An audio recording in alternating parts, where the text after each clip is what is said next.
बच्चों, आज हम लोग एक बहुत इम्पोर्टेंट चीज पढ़ने जा रहे हैं। इसको नेचुरल वेजिटेशन कहते हैं।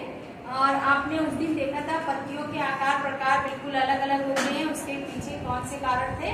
आपने जाना था कि तापमान, वर्षा के कारण, ऊर्जा वजन के कारण और जलवायु में परिवर्तन के कारण ऐसा होता है। तो यहाँ हम डायग्राम आप जो देख रहे हैं, इसमें पृथ्वी के पूरे भूमंडल को हमने इस प्रकार से डिवाइड किया है वनस्पति के आधार पर। इसमें 0 डिग्री इक्वेटर पर आप देखेंगे कि यहाँ से यहाँ तक पूरी एक जैसी वनस्पति पाई जाती है।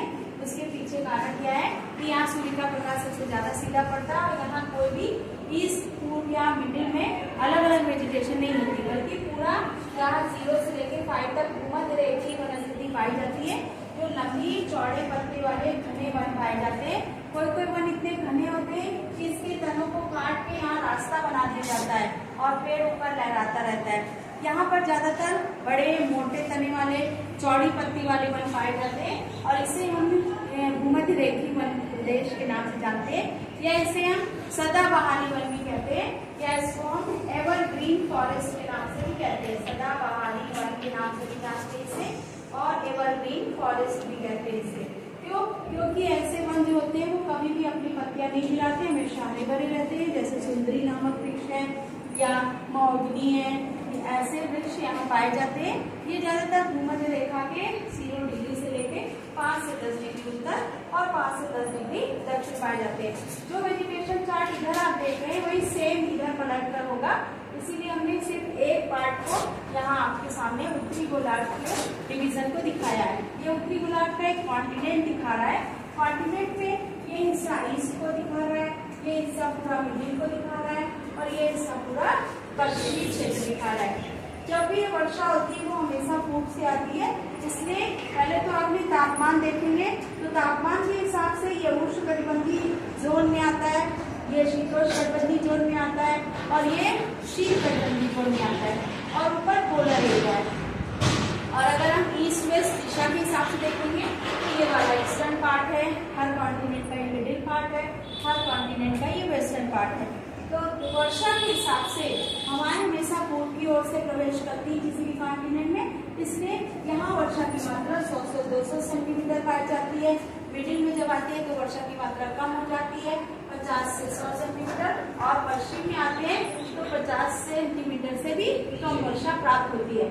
इसी के हिसाब से तापमान और वर्षा के कारण वनस्पति की पत्तियों की चौड़ाई, मोटाई, उसकी ऊंचाई, उसमें परिवर्तन आता जाता है। जैसा कि हमने पहले भी बताया कि ये भूमध्य रेखीय वन प्रदेश है। यहाँ पूर्व, मध्य और पश्चिम नहीं होता है, सभी एक जगह होते हैं। इनमें इतने घने वन पाए जाते हैं कि वो बहुत सूरज की रोशनी प्राप्त करने की होड़ में 200 मीटर 400 मीटर तक ऊंचे हो जाते हैं और इतने घने और डेंस होते हैं कि वहाँ हर समय बारिश होती रहती है। 4 बजे के बाद वहाँ डे डिफ्यूज लाइट नहीं होता है। जैसे कि यहाँ आपकी गोधूली बेला होती है, सुबह सूरज निकला फिर उसके बाद धीरे धीरे तब गर्मी पड़ेगी, वहाँ ऐसा नहीं होता है। यहाँ अचानक सर्च लाइट की तरह सूरज निकलता है और बहुत तेजी से इवापोरेशन करता है। 4 बजे के बाद बादल छा जाते हैं, 4 बजे से वर्षा होती है, इसीलिए इसे 4 बजे वाली वर्षा का क्षेत्र भी कहा जाता है। और इतना ज्यादा पानी बरसता है कि स्वैम्पी दलदली एरिया होता है। इसमें एनाकोंडा जैसे जानवर पाए जाते हैं, रेप्टाइल्स होते हैं, एनाकोंडा हो गया और बंदर, छिपकली जो पेड़ों पर कूद सकते हैं, ऐसे यहाँ बड़ी संख्या में जीव जंतु पाए जाते हैं। तो वनस्पति में दूसरा जो पोर्शन है, अब हम लोग आते हैं उष्णकटिबंधीय वनस्पति में। इसमें पहला पोर्शन आता है, इसे कहते हैं मानसूनी वनस्पति।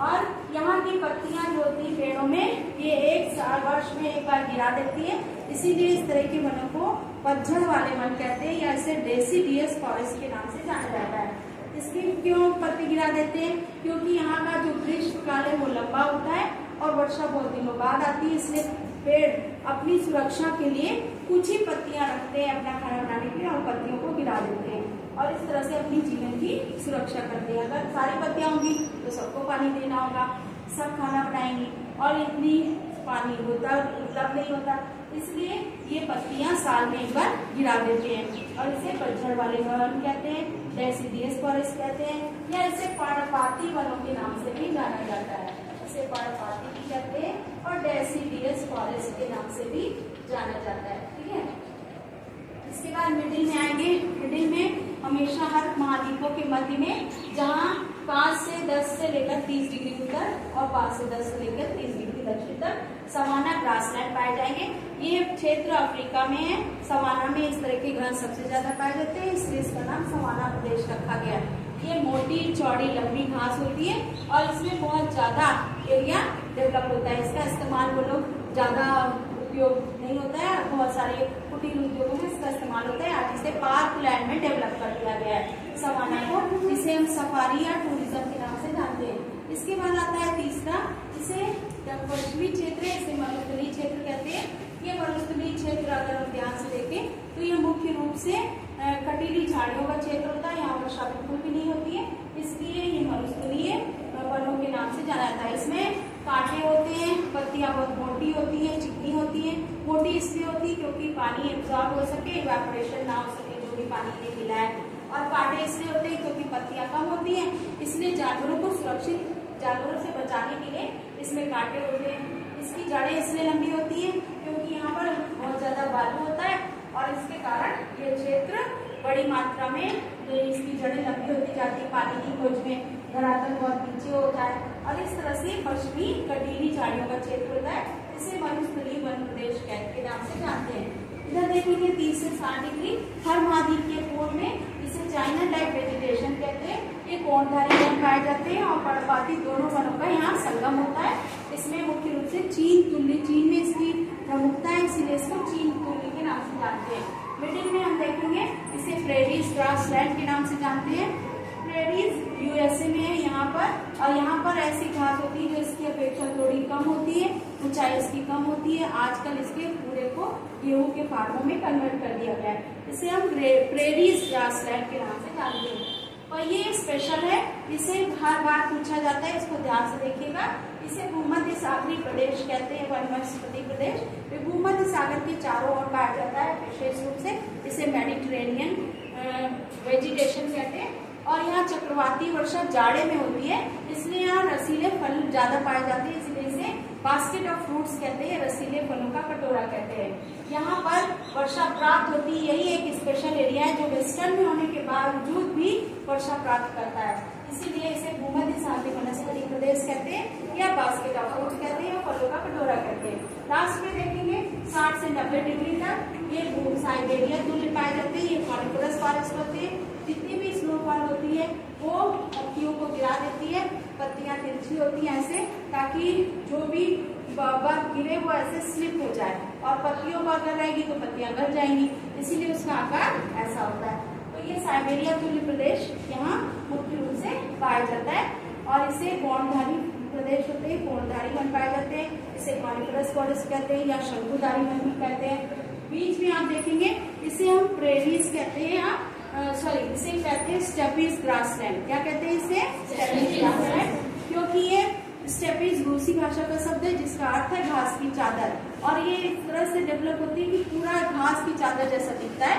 इसे भी गेहूं के फार्मों में आज कन्वर्ट कर दिया गया है। साइबेरिया स्टेपीज ग्रासलैंड के नाम से इसे जाना जाता है, मिडिल में पाया जाता है। और पश्चिम में पश्चिमी यूरोपीय तुल्य प्रदेश है, जिसमें पृथ्वी बहुत ज्यादा स्नो कैप्ड एरिया रहता है, इसलिए क्रायोलीचन जैसी वनस्पतियां पाई जाती है। ऊपर हम देखेंगे अगर 85 से 90 तक ये पूरी तरफ यहाँ से लेके यहाँ तक, जैसे आपने यहाँ देखा था, एक जैसी वनस्पति पाई जाती है, कॉनिफरस फॉरेस्ट। इसको हम टैगा के नाम से जानते हैं। टैगा रूसी भाषा में टैगा का मतलब होता है अनछुआ या अनटच्ड, इसलिए ये टैगा वन प्रदेश यहाँ पाए जाते हैं। और सबसे लास्ट है आपका टुंड्रा, जो हमेशा स्नो कैप्ड रहता है और यहाँ कोई भी वनस्पति नहीं पाई जाती, ये ध्रुवीय क्षेत्र में होता है। तो आज आपने देखा संसार के वनस्पति प्रदेशों के बारे में। आज हम लोग इतना ही जानेंगे, आगे कल कंटिन्यू करेंगे। Thank you.